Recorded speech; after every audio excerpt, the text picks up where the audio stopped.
Okay, so we'll begin. What we'll do tonight is finish Siman Kuf Ches. We just have a few seats in there. They're quite easy, even though they're very interesting. Some new concepts are involved here. Last time we left off with Tzli. Tzli, as opposed to Bishul, we said, is less of a problem. Not only is it less of a problem, as we've learned in the past, like how far the tam may penetrate. You know, the blias that come about through tzli are not the same deep penetration as you would expect from bishul. Of course, bishul tam is mispashet everywhere. Nonetheless, you do have issues with tzli. Pieces of meat that are close to each other. You have the same with melicha. With any kind of heat, anything that produces heat, which salt does, kavush too. Question is how much, how long does it take? And of course, we did speak about pitum. Pitum can make a difference when one of them is fatty, it's mid to flavor, despite the fact that it's only tzli. And last time we also distinguished between two forms of tzli. Tzli keder versus tzli on the shpud. Shpud meaning the barbecue type of situation where it's on an open fire and you have pieces close to each other, enveloped by the flames, by the heat. And versus tzli keder, where you have something being roasted in a pot or in a pan, but it's not on the open fire and it's in an oven. So we've been discussing reach, and of course the reach is a machlokes in the Gemara. With reach lav milsa, we hold that it's not milsahi. That we don't have to really be concerned about it. Nonetheless, lechatchila, we of course avoid putting anything that is problematic in the same oven, whether it's Isser and Heter, of course, or even Basar and Chalav. As we explained, you're not going to cook or you're not going to bake or roast meat at the same time that you make something milchix, dairy. Unless, of course, you cover one of them. We said that is a possibility. And we even said that there's some issues in using the same oven the same day. They were both uncovered. And one way to deal with it is to just use it for a different day. The big advantage of doing things in different days is because there's something called which we're, I think, by now familiar with, that after 24 hours, blias that are in the wall become pogum. That is only blias in the wall, but not blias in food. Food may spoil after a certain amount of time, not refrigerated, but it does not become pogum in the sense that you could eat something which is 24 hours old. And because that's so, it's important to keep in mind that the poskim hold, most of them I believe, that any lachluchis or any shamnunis, any leftover residue of treif, as minute as it may be, on a platter, on something, would of course render this a ben yomo. It would not be an eino ben yomo because you still have something there. When we say eino ben yomo helps, it's when it's clean. And even then we say lechatchila, you're not allowed to use a treif keli even though it's eino ben yomo because it's treif. Why? What's the problem? Because of Gzera, you may come to use a ben yoma. You may forget when it was last used. Even though we do have a klal of stam kelim, it is not ben yoma. They were probably not used within the last 24 hours. And that klal can help us when we have all kinds of doubts and sfekas as to when was the last time it was used. You can add that klal to a suffix. And of course, that will determine if the food that you have now is mutter to eat. Whereas a keli that has blias of basar and chalav, it's going to be a problem. You're going to have to make a gol or libud to it. But the question arises sometimes with eino ben yomo, as far as what about the food now? Somebody by mistake put something that he shouldn't have in that particular pot and pan. Okay, so we said that the advantage of doing tzli keder versus regular tzli is that concerning reach, which is a separate problem in tam, it would be less of a problem. Reach, which appears to be an additional problem in an oven, even though we hold lav milsahi, it's at least a problem in a lechatchila. Lechatchila, we don't put it in. And even b'di'evet, well, it depends on the size of the oven, it depends on if there's opening, ventilation, and so forth. And the Ramah is, of course, not going to be lenient unless it's a hefset situation. Because we hold. The reason why he says hefset is okay, only because we hold rechalav milsahi. So we see from everybody, including the mechaber, that it's best to be makbid unless you have a very big oven and it's open. Of course, there's no problem. Otherwise, you're going to be makbid not to put things that do not belong together in the same oven because of reach. It's no longer a problem of tam. We spoke a little bit about zeya. about the zeh means sweat, but it's the steam, the vapor that comes out that may be left there. That may present a separate problem, and it definitely can present a problem when you're cooking at the exact same time, especially when there's water involved. What's the advantage or what's the difference between tzli kedar and regular tzli? The gabereach is that tzli kedar, meaning meat in a pot within its own little enclosure, perhaps is not so affected by the pot next to it, because there's a partition, according to Basar. Basar says the whole leniency or the whole advantage of a tzli kedar in reach only is that when you have two pieces in pots, separate pots, in the oven at the same time, same enclosure is closed, yeah, but they're in pots, the walls of the pot will prevent the smoke, the aroma, from really, penetrating or being an issue. Whereas the Rashba way of learning tzli kedar is that when you have bishul, he doesn't say tzli kedar, but when you have things in a pot, the advantage of in a pot is what he had in mind is, well, because you have liquid in the pot. You just put it into the oven. Oh, so you have two pots in the oven, you have liquid in them, and as a result of the roit of the liquid, the reach will not affect it. So when is reach ever a problem? Only when things are exposed to each other. They're being smoked together, and because of that, obviously the reach can be significant. But b'di'evet will matter. But if you have it in pots, it's mutter. And that was the last halacha that we covered. That's the language he uses. The Mechab uses levashlim, which appears to be you're cooking them. And the Rashba says that means in liquid. But the Basar says clearly in the Basar, he said no. In the levashlim, I just mean to put them in pots. I don't mean actually in liquid, even if there's no liquid. It's the walls that do the job. If that's the case, the difference between the Rashba and the Basar would be in a tzli kedar situation. What would the Rashba say? The Rashba would say, no, I didn't have that in mind. Tzli kedar doesn't help it just because you have the walls of the pot. My point, the Rashba would say, was because when you're talking about bishul, we're talking about the liquid. The liquid is protecting.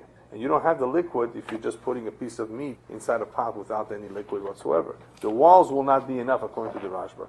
But we go by the Mechaber, and the Ramah goes along with that even though there's no lid on top of the pot, it's okay. He says that the Tanur is patuach tzad. He does say that if it's like if it's like those ovens where you put the chalan, which becomes very, very hot and it's very well sealed, then that would be a problem. It's also Is that the Ramah? The Ramah, yeah, the Ramah, yeah, yeah, no, and he only is matir behefsid meruba in that kind of situation because maybe he's concerned about the Rashba too. After all, if it's all enclosed, does it really protect? So that's the Ramah. All right, the next halacha is Sif Gimel. Speaks about im yesh nunis shel Isra ala mardo. What's a mardo? It's either a merade or a mardo. Bakers have a sort of tool that they use to put bread, cakes into the oven. I forget what it's called in English. Okay? Now, if I know the Spanish because the Mechaber talks about it. He says, shekorin pala in Spanish. A pala in Spanish is a shovel. Well, it may not be exactly a shovel in English, it's a shovel, of earth. But at least here in this language, it's called a shovel too. A shovel for the oven. It has a similar shape, so it's called a sort of shovel. The marda or the merade. So if this merade or marda belongs to a non-Jew, he's the baker. He's letting us use the oven, and he's not in the mood of exchanging tools, kosher, non-kosher. That's what this halacha is all about. He's not in the mood. He's not interested. He doesn't want to hear about it. I only want to use mine. I want to use this only one. Im yesh shamnunis shel isur on it, if there's still left over shamnunis, some fatty residue of isur, asur liten alea heter kol hayom. On that day, you can't put any heter. You want to make your own chalas, use those tools. You have to wait. If it's the following day, mutar lishtamish ba. Mishum de'i efshar b'inyan acher. What is he telling us? Mishum de'i efshar b'inyan acher, because you can't. There's no other choice. There's no other option. Yes, in other words, because I know Mechaber says lechatchila, I can't use something even eino ben yomer. Right? We just said that. But this one is a unique situation. It's an exception to the rule, because if you have no choice, and that's the only way you can bake chalas in this oven in town, or make you cakes. And, there's a leniency over here as long as you wait for the following day. And not having a choice, di'evid. Yeah, that's what it means. Because there's no choice, it's like a form of a di'evid. Interesting, yeah. Oh, very good point. Good. So, historically, you're right. They have used wooden. Therefore, what would you like to suggest? That if it was absorbed, would it go? All right. It does. Wood does absorb. Wood would absorb. Wood does absorb, just like metal. So, it's still on. It's straight up. It's going to be it's already pogum into the. Yeah, that's correct. It is pogum after Eina ben Yoima. Yeah. Yeah, but that's why you could use it. Yeah, but we will soon see that even if it's metal, the same halacha is metal. There's small differences between wood and metal. There are, and you're right that some did use wooden tools in the past. And the chidush over here is that you can lechatchila bake if you wait for the next day. So I'm looking here at Anchor's shovel. Okay. The time used by bakers. That's correct. So it's called a peel. That's right, P-E-L. I've seen that. I wasn't sure. That's why I didn't use that. Because peel reminds me to peel. But anyway. You see more copies. Yes, that's correct. In pizzerias. Now, the Ramah adds to this halacha, Kol zman she'ibas yoima lo mehane b'hagala. As long as it's a bas yoima, you don't think you can get away with it by using hagala. But look, klipa, and not a klipa. Why klipa here? Because in case it's made out of wood, that there would be a svara to only require klipa. The kli omnas in all these professional kind of kelim, we do not say that go ahead and use it on that day, on condition you made hagala, or to remove an actual klipa from the wooden keli. Okay, so what's going on over here? So this is the situation where we spoke a little bit about before. You have shamnunis. Now, if you have shamnunis, apparently, it should not even be good the following day. This is a little bit difficult to understand. Now, this is a quote from Toises. He's quoting actually Toises. B'Shem HaToises. The Beis Yosef is quoting this B'Shem HaToises. So the Meforshim do have, the Poskim do have a question about this Toises, the wording. If there's Shamnunis, how is it going to make a difference if it's the following day? So the Yad Yehuda says, and if you look at the Yad Yehuda, one of the Meforshim here, he says we're obviously, he says, talking about a situation where it's mekunach. It is clean. In other words, it was some fatty residues there, but it's relatively clean. It's not be'ein. It's not a mamashos of an isser. Otherwise, he says, whoever said that, that's mutter. Even though you can argue on that too. In other words, there's still question about Tosfos. There's still question about if Tosfos would say, if there's shamnunis, if that's still okay the next day. In other words, it's pogum. There's still a question about that. But for those who say the consensus that we don't apply the rule of Eina ben Yoima whenever there's something be'ein, this must be talking about that it's completely clean. Okay? That's so far so clear. So good. Now, what's interesting about this, there's other issues here involved. There's an interesting Taz. The Taz says, in the name of the Isur V'Heter, and it's a question whether that's the Isur V'Heter, that's what the Isur V'Heter is exactly saying. But the Taz says that Goyim that took out during the day many, many cakes, similar doughs throughout the day of Isser from this oven, and then they used the marda. Only the first bread, the kosher bread, is Asr. Because by the time you took out the first pizza, the first kosher pizza, it already took on all the shamnunis that may have been on the marda. So in other words, the first one becomes Asr. It basically cleansed the marda of its shamnunis. How do we say that? Nothing else that we say absorbed and how much did we Exactly, yeah. So they ask, you're right, very good point. We don't know how much something absorbs, how much did it actually take. I mean, why not say it here too? How could you say? And they ask on the Taz, I mean, come on. How could you say something like that? That it took all of the shanunis, the first bread? The mud in the parallel with a knife. Okay. No limits. Yeah. Limits with a knife. You need the size of the knife. First lemon is Asr, right? And then the second one to the sixth to whatever. At some point, yeah. At some point, yeah. Then the first one is being misbuckled in the mix. Right. In other words, we don't recognize. We don't know. Yeah. The Chaber would have this as a point. He wrote the way he lived. The communities will use vegetable oil Yeah. for baking. Okay. In Europe, they're using lard. That's a good point that you raised too about the lard, because in Mexico there was a problem with the bolillo. Bolillo is a very typical Mexican little bread in the shape of a little boat, and very tasty. And the problem that they had with the hashgacha of this was not the ingredients, is that many times they caught the Mexicans smearing lard on the tray that they put it into the oven. And that's of course blias. And then when they saw that, they took away the hashgacha. I don't know what the status is today, but you always have to look out. You don't need lard today for non-staking purpose. If you want to accomplish non-stake, there's so many alternatives that you don't really need the lard. But it could be lard was cheaper for them. I don't remember. Oil was taken. They actually wanted the time, maybe. There is time. There is supposed to be. There's Yeah. supposed to be. Mashiach is coming because one of them, when I was a kid, was Right. always dafka with Yeah. Ritz cracker with that way. Dafka, yeah. Dafka because it tastes A good. certain taste, sure. And nowadays Yeah. it's got a hex. Yeah. So anyway, yeah. That means they're using something else. using something yeah, else. yeah. So based on what we just said, that the Taz points out, the Pri Megadah says no. If anything, the Pri Megadah seems to be saying that all the breads that come out on that day should be osur. But he says b'chdei klipa. He just says b'chdei klipa. All the breads that come out b'chdei klipa. So he has an issue with this Taz. There's still some blias in the marda, like you were saying. You don't know how much blias are there. It's because it could always be additional blias. Every pas that comes out on that day has at least a klipa. Because remember, there's the heat here. It's not bishul, so only a klipa. The Taz ushers completely, not a klipa. Yes, the first completely. Yeah. And I saw that. I think it's the Goes Dogo Mervova that we have. He holds that the whole thing should be also not just a klipa. He's more machmir. Why? Because you're talking about a belua of shemen that's coming out of a kli that can go in and answer everything. There's a shach on this too. If you really say that the belua of if a kli that's belua of shemen, if it's answers at all, if all the belia is always shemen. So that's a very interesting question over here. But that's what's going on over here. It doesn't seem like the Mechaber would agree. I mean, the Mechaber doesn't mention anything of that sort, of how many, klipa or blias or anything. It doesn't seem to be that much of a problem.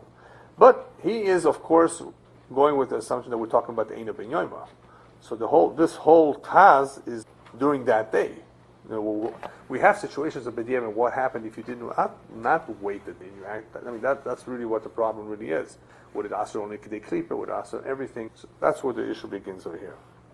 Now, because the Ramah said that during the first day you cannot make a gola velo mehanya be klipa. In other words, lo mehanya be a gola velo klipa. You cannot use a klipa. Why would he say klipa? Only because it's a wooden keli. When you have a wooden keli, you would be shy to say remove perhaps a klipa of the wooden keli. That's why he mentions the word klipa. Otherwise, what's klipa doing here in the keli? Now, why? What about a gola? What about metal? The reason why Hagala doesn't help because you really need libun. This is something going directly in the fire. So what's the Havamim of Hagala? Why would he even say Hagala here? Well, Hagala obviously may help. You might think Hagala may help. Hagala here does not help because you need libun effect.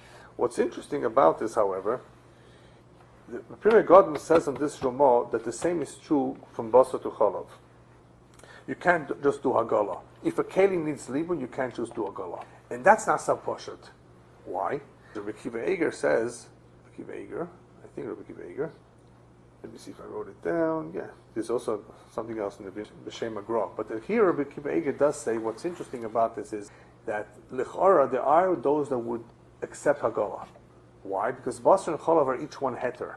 And just like in Chametz, before Pesach, Chametz is considered hetera bala, you may be able to get away sometimes with Hagala for something that needs libun. Did you follow that? Yeah, with heterabala, with something which is heterabala, it's much more lenient than it's isur, than a real isur. That is why you have, if you notice with Pesach, with ovens, you have various shits about how much do you have. What do you have to do to the oven? Should you take a torch? Of course, being careful not to destroy your thermostat and everything. Should you turn it on to as much as it goes if it's not a self-cleaning? Why not? I mean, why do some allow just the top? Even though there is a famous rule that we will learn in Hilchos Melicha, that you may have seen already, of Kabbalah Kach Poltoi, in the same way it absorbs, that's the way it's maflit. The same heat that was used to absorb into the keli, you use the same heat to be poilet. When it comes to kashering, for Pesach, we don't just go by that rule. We actually we follow the Gemara of how much heat you need, to get it out. But there are days that you could be lenient, because after all, if you hold chometz is a terabola, then why not? Why be machmer? Why go to the greatest chumras? Why not just say, this is sufficient for a hetera, and some say yes. So over here, the Rabbi Elyahu says it would be shayach to say hagala, because the Ramah doesn't allow it. In other words, why even say hagala? It could be because of that. You might think hagala might be sufficient. No, you need libun here because this is a keli that goes in the oven. You can't do wood. No, if you wanted to use it today, not wait till tomorrow. How would you, if you shovel? Right. How would you? For wood, you would do hagala. You wouldn't. It would wreck the wood. So you would do hagala. Yeah, you would burn it up completely. Sometimes, by the way, libun doesn't help. You know why? With those frying pans that have what's that ingredient? Teflon. Teflon, it presents a problem for Pesach, because Teflon, if you do libun like you may need to, you will destroy it. You may destroy, you may not do it right. You may not do it right, you may not, it's not kosher. So you can't use it for Pesach. Just buy yourself a new frying pan. But the evidence, if you did a good hagala, it should be sufficient. According to those that hold the hagala, it's good enough for Teflon too. Yeah. A shovel that belongs. Right. One. That this halacha, by the way, does not apply to the shovel of a Jew. It's only to the shovel of a goy, where you don't have any other option. That's the only thing he's giving you. This is it. Use it. Take it or leave it. So it's a b'di'evet kind of situation that you may use this after 24 hours go by. Because if you ask him to make libun and all this, he may not want. In other words, he's giving you a hard time. That's what he's talking about. Only because of that. Otherwise, we go by the rule. Can't even use an eina b'inyan b'lechatchila. Here, it's a b'di'evet. So. The Shach, I think, goes along with the Pri Megadim, that you would not even be allowed to make hagala even from Basar to Chalav.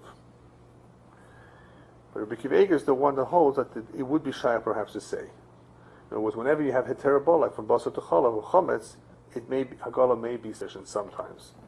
Okay, that's the case of Shamnun Shel Israel al Marda. The only thing that I'm not so sure myself, and I did see somebody speak about it, he seems to be very adamant. This is all true on the assumption that there are no blias in the tanur itself. We have an oven, a goy using it, his kelim are treif, fine. We know what the halacha is, how to deal with that kelim the following day. What about the oven? So I saw one of the achronim, I think one of them, that says about this, though, the assumption is clear, that even according to the mechaber, that there are no blias in the oven. Otherwise, you're having, you're baking something in a treif oven. What's the difference? Now, let me ask you about it. Does that sound right? I mean, that's a good point. Only for bakers. Oh, go ahead. You're not going to have this, because one is not. Right. Excellent. Very good. Yeah. Secondly, even for the oils going to bleed it to anything. There may not be any. It's going to be hot enough. Right. It's probably going to burn everything up. Exactly. So it could be that there are no real blias in the tanur. Not even zayah. Like you were saying, this is baking. Even though in the makor of the halacha, it seems to be that the goy may have been baking all kinds of doughs that may have fillings of it. Still, remember what we said yesterday about the dough? Dough acts as a sealant, as a cover. It doesn't allow the reach to escape. You don't even have reach. Yeah. Even reach, kol shekem blias. And the only problem is the keli where it's sitting on. It's not sitting on the bottom of the oven.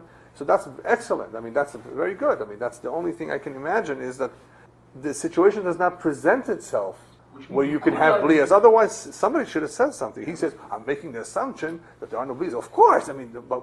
Which means you can't use it in any other kind of oven. What is that? Well, obviously, yeah. That you could say that this is an assumption that this is an oven only being used for baking. So it's a davar yavish, right? There's no reach, there's no zayah. What could there be? The only problem is the keli itself. And the keli itself, you can use it the following day. Right. Lard. That was an oven used, and they put lard. The lard they put on the what holds the bread, the tray. Right. it was not in the oven. It never went to the oven. It never got to the oven.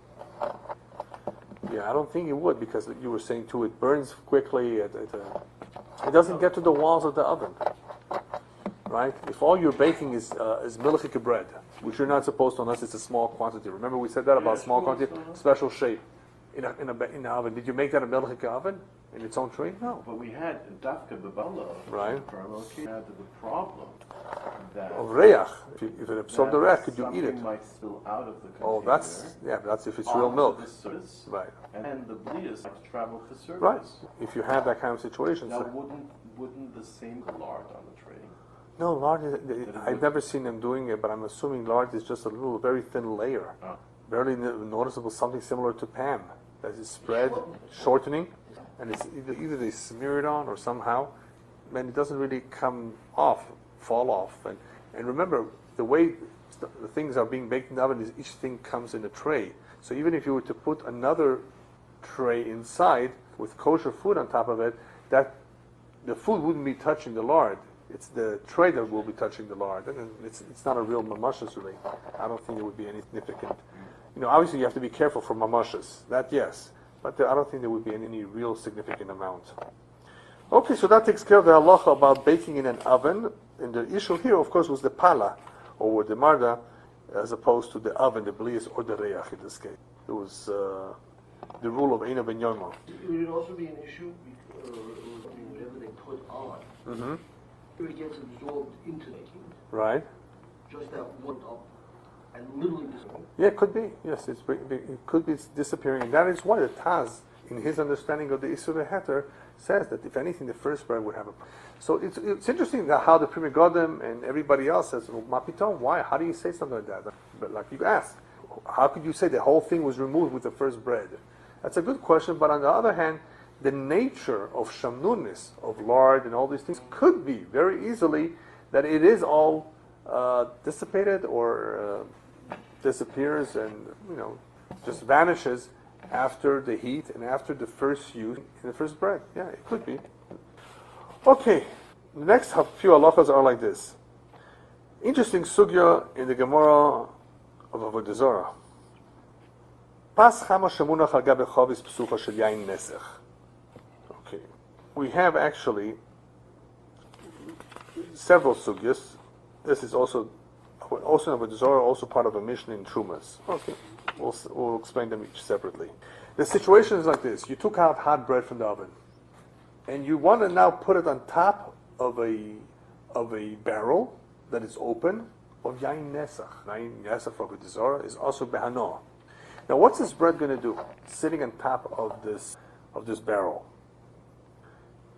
it's going to seal. Obviously, it's going to seal the barrel, but it's also going to absorb the vapors of the yain nesach. Is it mutter or not? That's the question. There are various situations. You have hot bread, cold bread. You have the barrel sealed, and you have the barrel unsealed. Okay, these are the two situations: hot and cold, barrel sealed and unsealed. So here we have pas chama shemunach al gabe chavis psucha. You have the worst situation possible: hot bread sitting on top of an open barrel of yain nesach. Now, why is it worse? Because hot bread absorbs. Cold bread doesn't absorb. The hot bread acts like a sponge. And here, it's absorbing. So, pas chama shemunach al gabe chavis psucha shel yain nesach asura. V'dafka imunachas keneged ha-megufa. Obviously, as long as it's above the opening, the megufa, where you put the cork or whatever. And this is taken from this whole sugya of chavis and pas. Comes from a Mishnah in Trumas, where you have a three-way machlokas. They're very interesting three-way machlokas between Rav Meir, Rabbi Yehuda, and Rabbi Yossi. And there you have truma, yain shel truma, which is also a problem. You can't have it unless you're a kohen. But that's where you have the bread sitting on top. Rav Meir says it's asur. Rabbi Yehuda says it's mutter. Rabbi Yossi says it depends if it's wheat bread or barley bread. Wheat bread is okay. Barley bread absorbs. The nature of barley bread is to absorb. So he says by se'ora it would be a problem. And if you look at the Gemara in Pesachim, which is interesting, it basically discusses this too. Over there, it seems to be that the whole machlokes is only in a situation where, there's the three machlokes. The machlokes is really only if the bread is cold on an open barrel, okay, or the bread is hot on a closed barrel. In other words, it's not what the Mechaber says, hot bread on an open barrel. He's taking a very lenient position. No, in other words, if you have at least one, you have to have two things or one thing, depending on who you hold, to make it asr. Is it the hot bread? Okay, but it's closed. According to some, it will be a problem. I'm saying. Yeah, even if it's closed, it's hot. Now, cold bread and closed. Cold bread with closed will not be a problem. Hot bread is from an oven. Cold bread, but open, maybe yes, maybe not. So that's what the machlokes is. Cold bread and open, hot bread and closed. That's what I'm saying. With the machaber of hot bread and open, everybody says it's being very asr. lenient. It's asr. No, it's asr. Mechaber says it's asr. It's asr, but only if both conditions, open and hot, are met. So it's not Right. like the... Exactly. Yeah, you're right. He's taking on the more lenient position, which is how we pass him. No. Yeah. Bread straight, Uh-huh. straight from a community is yatzalas. Okay. I've been- Yeah, so that is yeah, sure. If you go to commercial bake, Uh-huh. they have to air it out several times. Okay, sure, yeah. If you then put that in open. By the way, we bake at our home also challah for Shabbat. When it comes out, it's very hot. Yeah, even more than that. Go ahead. You roll it on your hand, Yeah. okay? If you then put that on an open barrel, Okay. okay, and you're saying the vapors are coming up, it's going to heat the wine directly. No, the wine is not a problem here. The wine is not going to get anything from the bread. The bread is going to get something from the wine. That's right. But the question is not going to go down. No. As we will soon see, I'm going to explain it a little bit more. If anything, something perhaps is absorbed into the bread. Nothing comes down into the wine. Whatever gets absorbed, Yeah. whether it's whatever, because of the heat of the bread, Uh-huh. at least initially, it's going to ruin that wine. Oh, yeah. We'll see. It's not exactly it's going to ruin the wine, but there is. It's absorbed because it's going. It's not. If it's yatzel is low in the Yeah. whatever gets absorbed at that. Yeah, but it doesn't really go back down. It doesn't appear to be that. That doesn't appear to be right. And even if it did, we're not concerned about it. We're concerned here about our bread, not about the yain. Yeah, so that's it. No, I think you're trying to find the cooler on the bread. Yeah. Make the wine harder. Yeah. Now, so what's really the problem over here with the pas? This, from all the Rishonim, you basically see one thing. This whole sugya of pas on yain has to do directly with the sugya of reicha milsa or lav milsa. Because are we concerned with the reach of the yain or not? Otherwise, what is the issue over here? Even though the Vilna Gaon seems to be saying that with the pas chama, you're absorbing much more than just the reach. He says that you're actually absorbing a little of the yain itself, which is interesting. Maybe if it's very close to the top. I don't know. He says that with the very, or at least with the se'orim, maybe it actually absorbs a lot. But anyway, at least this is directly related to the sugya of Izreach Milsa Olam Milsa. So the Rif and the Rambam say that even though, I'm sorry, since we hold Reicha Lav Milsahi, right, then this should not be a problem. But really, Pas Chama and a Chavis that is open, the barrel is open, should not even be a problem. Once you hold Reicha Lav Milsahi, what's the difference if it's hot and it's open? Right? Like Rabbi Yossi, in other words, like Rabbi Yossi that holds that only if it's se'orim. So they would agree that pas se'orim of barley would be a problem. So Moshe, what would you say about barbari? Yeah, if it's that kind of Armenian bread, but anyway. That's wheat. That's wheat, yeah, of course, yeah.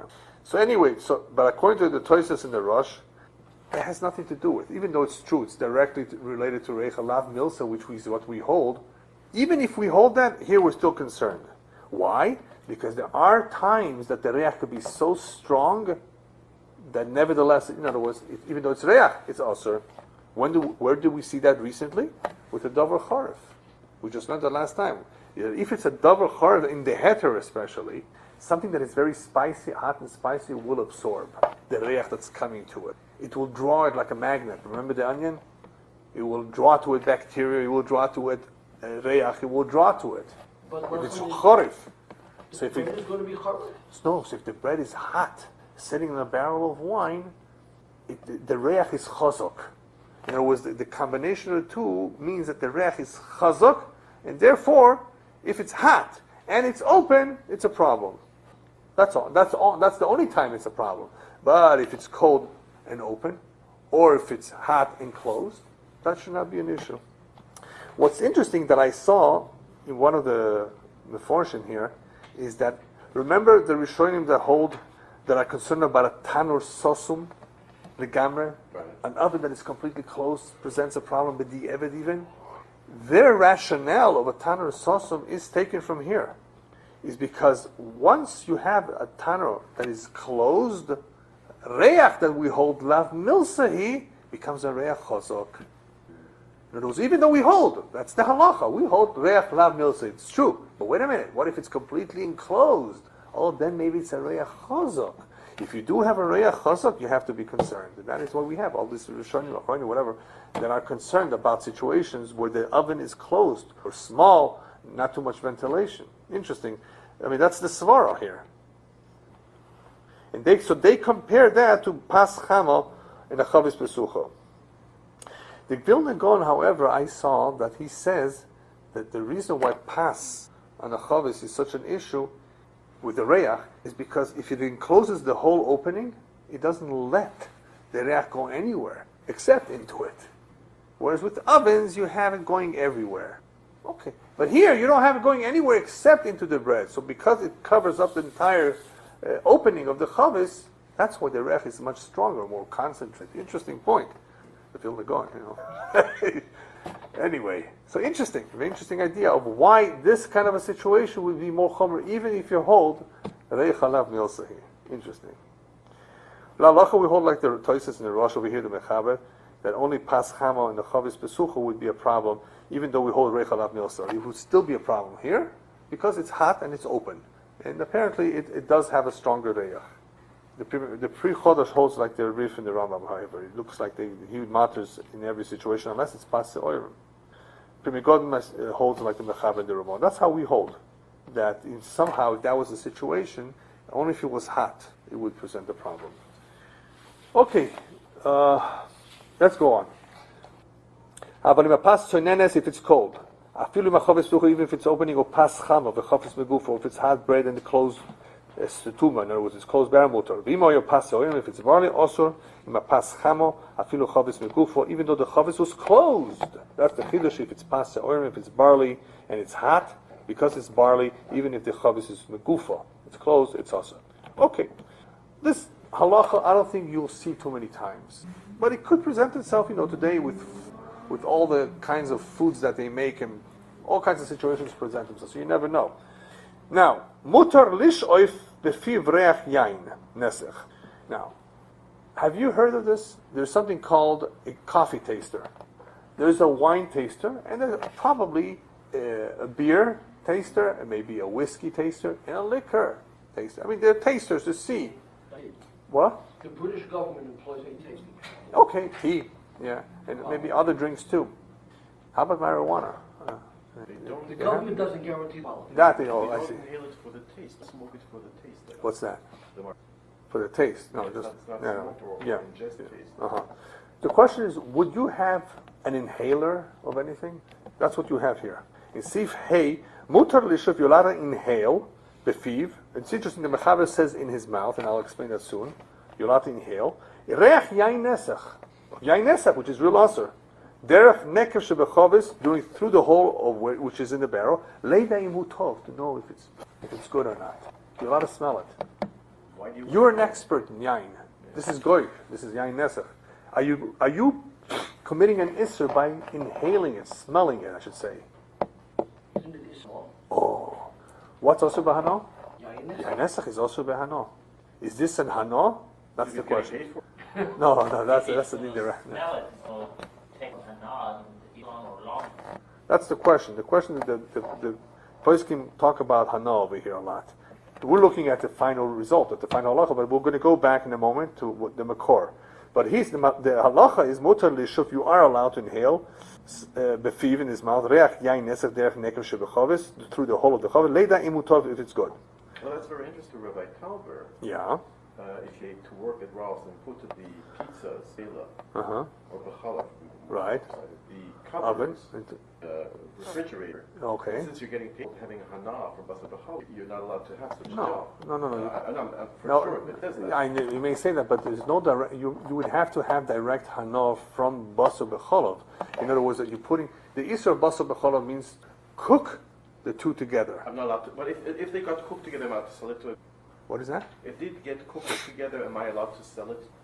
Oh, it's also behana. It's also so behana. getting paid as hana? No, yeah, but that's after it was cooked. You're saying something that is. He's putting it in You're not allowed to have. You're not allowed to have hana. So the question is here: you're not having direct hana from the Basar B'cholav itself.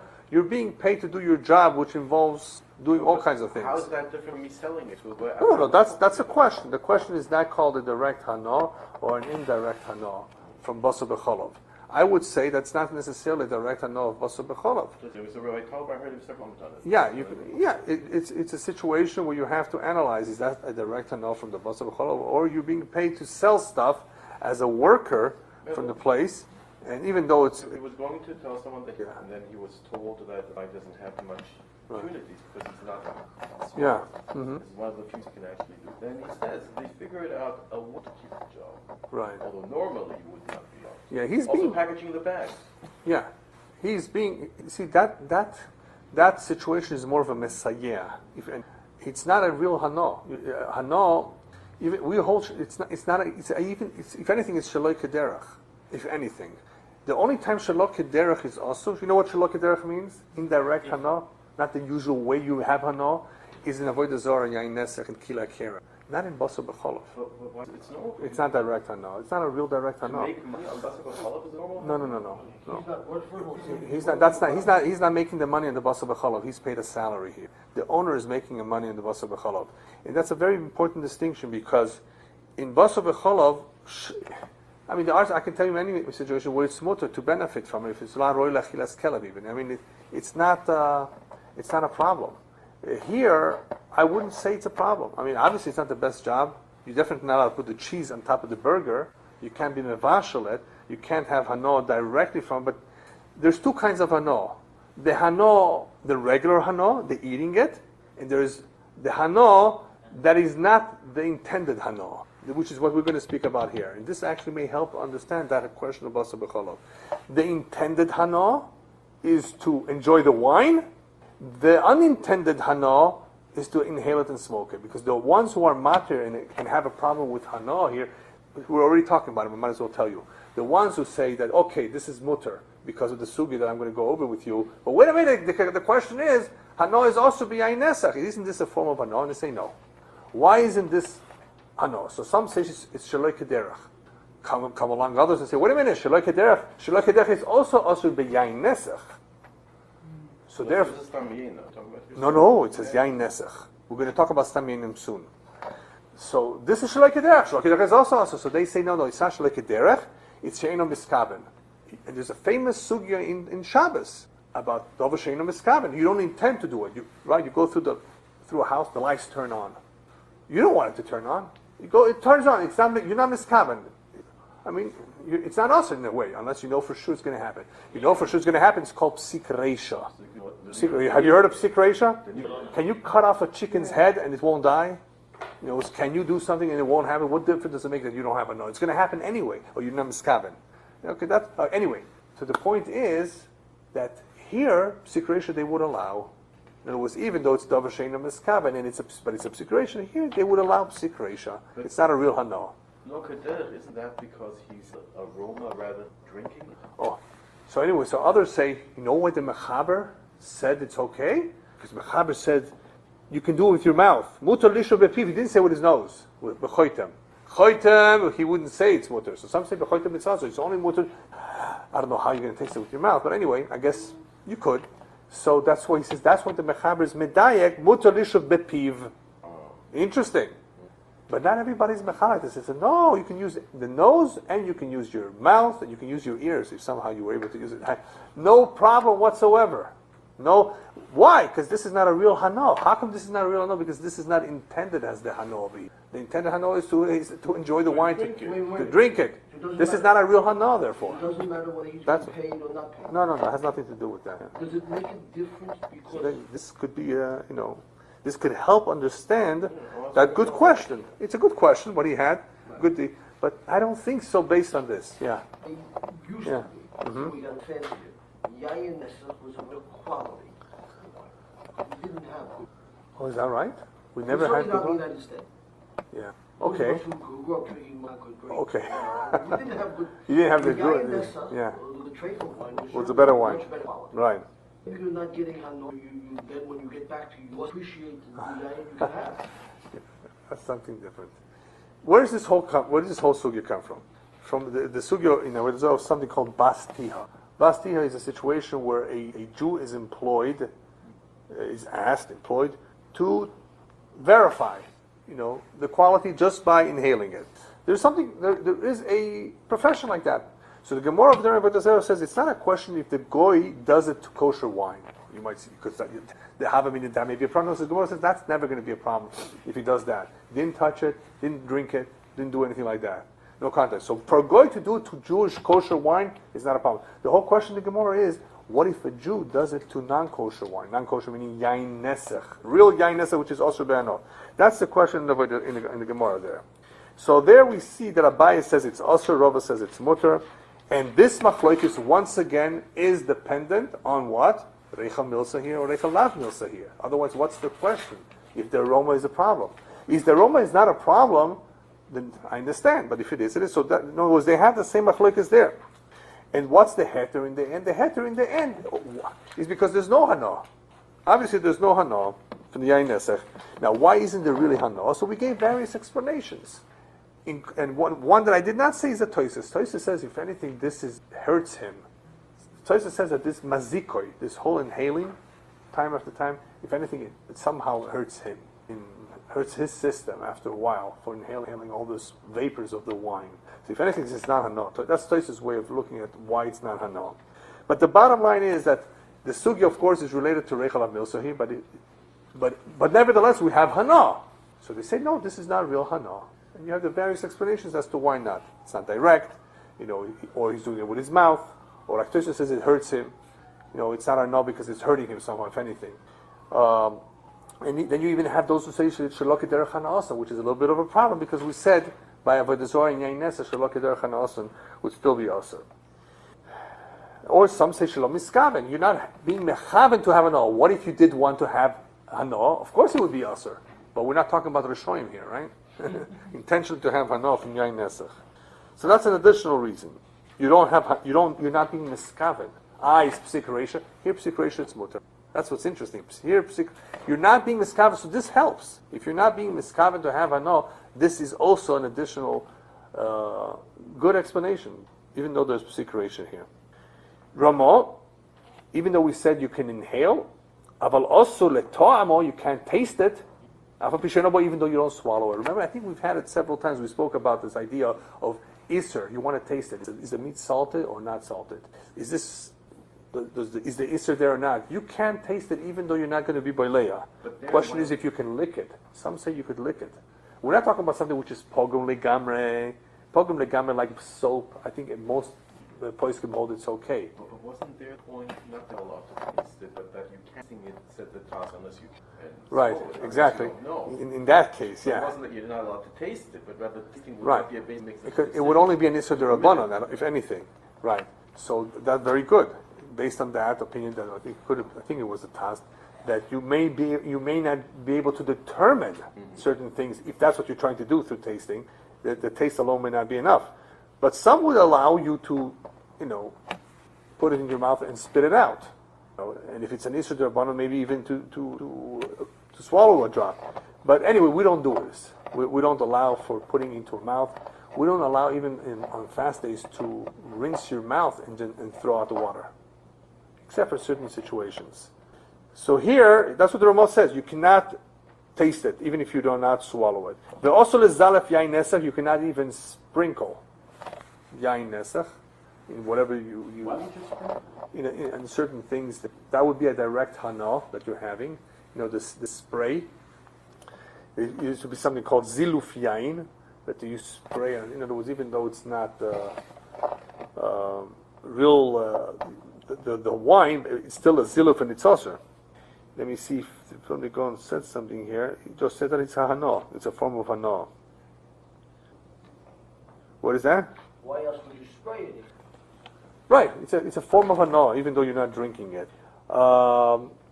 אבל מותר לזלף סתם יינה. You're allowed to be מזלף סתם יינה, regular wine, which is not yain nesa, but it's goyish wine. It's midrabanan. The mutar be'ano, that yain, that goyish wine today, if you had to somehow get rid of some, you could sell it if you had to, and not as a regular business. Stam yain. Yeah, that's because that's mutar be'ano. The one that's also be'ano is yain nesa. You're allowed to go to businesses for different reasons. Yeah, exactly. So then why, if you get a bottle of it, where do we go? You can. You You can. Somebody gave you a bottle of wine, which is yain stam yaino, give it to the gardener. Yeah, no problem. As a one-time thing, no problem. Yeah.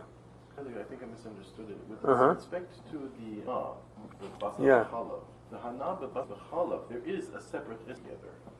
The Hana Basar Halav, eating it, the Halav goes on deriving some other form. Because eating it is already up in its own run. Can't cook it, you can't get Hana. Yeah, but the hana, If it was cooked. the hana is just the hana. But the Hana is not a second, another way of saying it. No, no chiname. Yeah, I agree with you. Yeah, hana is hana, not a chila. I understand it. Yeah, but hana is the way it's usually you have hana from. You know. Yeah. Yeah. I think the Hana here, Right. as the did Hana, is meant of in the way that you're consuming it, the way that you're having a physical Yeah. delight. You're not delighting. You're not delighting from it. It's not pleasant for you. That's what I think of the Hana. Not that you're not deriving. No, of course. Yeah. Not Different different idea. Okay, the last two halachas are very straightforward. Sak shel pilpelin v'zangevil. A little bag of spices, let's call them pilpelin, all kinds of spices, peppers. Zangebil is ginger. Shemesimim b'kankane yain, that they used to put into jars of wine, yain nesach in this case. Once they remove them, you know what this reminds me of? This halacha potpourri. You know, they put it into to do what? Or is it the other way around? To give that the wine should give taste. Okay, so that's what we're going to see. Sak shepilpil v'zangevil shemesimim b'kankane yain nesach. Mutar lariach bahem. You're allowed to smell them. Why? Even though they've this is mamish hana, the zangebil, the spices, because the spices were intended for the wine, not the wine for the spices. It's not that the wine gives koch to the spices. If anything, the spices give something in addition to the wine, something more, some flavoring, some smell, or whatever you want to call it. So because that's the way it works, they are contributing to the wine, not the other way around. When you smell the zangevil, the spices, you're not deriving a direct hana from wine, They have to be even though it is there. They have to be dried. What's that? Would they have to be dried off? Not do yain. No. We're talking about it's already dry. Yeah. Then there's no. Then clearly there's no mush. As the Taz explains, let me read it inside. It's good. She'ena yain oisim boim koach. Adrabe heim mevasmim hayayin. They give aroma to the wine. V'gam hameriach ein kavanoso le'ariach hayayin. Ela latav. He doesn't really want to smell the wine. He wants the tavla, the spice. Okay, that's why it's not a problem to use it. And this is lechatchila. However, the mechaber adds, just wait a minute. It smells good. Aval lebesamim de havdalah asor. You're not going to use this for your besamim for havdalah. Why? It's just not right to use something that has yain nesach for havdalah. It's not good. Not right. That's the halacha here. That's the only reason that is asur. As the pasuk says, would you bring this kind of a gift to your something that is avodah zarah? So that's why it's also for that purpose. Let's say, remember in Pasadena they have Rose Parade? Imagine that was avodah zarah, which in some ways it is. Let's say you want to take all the roses now. You know, they drying them up. You want to take the besamim of the avodas kachavim or kilei akerim, which is asur, ve'orla. All of these can't have an awe. Also lariach bahem, you can't smell them. Why? Because these are intended for smell. That's the big difference between this last halacha and the other ones. Even though all it is smell, anything that is intended for smell is also for you to smell. Because that, in that case, we say the reach is also. There would be large places of India. What is that? There would be large you couldn't go to. Why is that? Because of the rain in India. Yeah. Basar. Yeah. They do a lot of this. Yeah, they do. Mm-hmm. And that's what the Shach explains. Roses and hadasim. Also lehonos me'areach. As he brings down over here. Now, it's something that must have been used for him before. No, something that was used for Avodah Zarah. Yeah. So what if they sell new and not? Yeah, then it wasn't used. Yeah. Yeah, obviously today we don't have that problem so much of Avodah Zarah, unless you know for sure it was donated for Avodah Zarah. I mean, it has to be, say, utilized. Utilized, yeah, for it to become also to have become, that it's toifus. Because you have that problem with it's sold. That is sold, yeah, but there's a separate problem in halacha in those days, especially of not doing business with goyim during their times because their money, they praise and the money goes towards that, and there's all the issues that you're being mehaned them, yeah. So the fruits here, if there was any fruits involved here, since it's not really intended for smell, it wouldn't be a problem. But those items that are, even though you smell it, but those items that are intended for smell would be asur.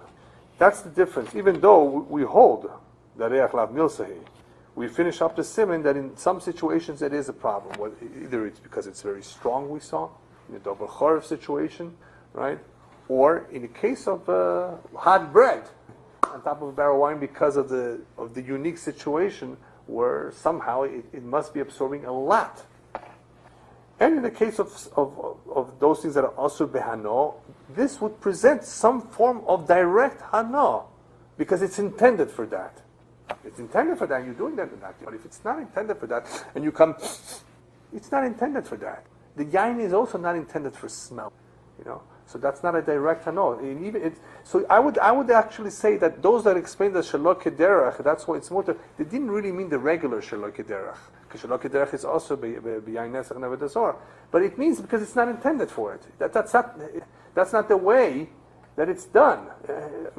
And there's no kavanah. Maybe if you say both, it's even stronger. In other words, that's not a problem. That's not a real hana. Because a real hana, even though it's shalok kederach, it's also, but it's a real hana. This is not even a hana, and that's why it's mutter. I mean, that's why it's not usher, I should say. Did you see anyone that actually comments on has an isser balua cannot usher more than what it was say? Sure. With respect to the bread. With respect to the bread? No. With the smell wine. No, I didn't see it. Really, the bread with respect to the aroma. It's not a real isser balua. I'm just saying. It's just it involves right, but it involves But you're saying you didn't. Just that one bread. That one bread. Right. Yeah, but it's an isser balua. So it's more. Oh, what you're saying is something else, perhaps. If that piece of bread got mixed up with other breads, we wouldn't say it's a chaticha real iska because it's only an isser balua, if anything. That is brought down. But besides that, right. The aroma itself is not usher. Yes, we hold Reich Alav Milsa here. Right, Reich is not a problem. And now that the bread absorbs something that in its own right, alone, it's not also because of Lav Milsa. Now that it is absorbed, so at worst case scenario, it's an Isser. So if it's not Lav so what if it's an Isser? When it's alone, why would it suddenly become an Isser once it... No, because we are saying that in this scenario of hot bread on top of an open barrel of wine, it will absorb. It will absorb a lot of reach, and in that case, a lot of reich, we do call it some sort of. So it is, so not just because. It does. We are machmir. It's like a tangible. We are machmir. It's more like tangible in that case, like Zeah is. So that's the missing. It becomes more tangible. It becomes a lot more of an issue that we need to consider the other shita. So would also then be a on that open? Yeah, like with anything else. Yeah, that it would have to be a considerable amount of time that we would assume, even though it's not brought down, that would be sufficient for it to absorb. Just to put it down and take it away, obviously, wouldn't accomplish anything. Okay, I think that we're done, Baruch Hashem, with Kuf Ches. When we come back in 3 weeks, Mr. Hashem, we'll review the last portion of Kuf Ches and go on with Kuf Tes, Mr. Hashem. So we'll announce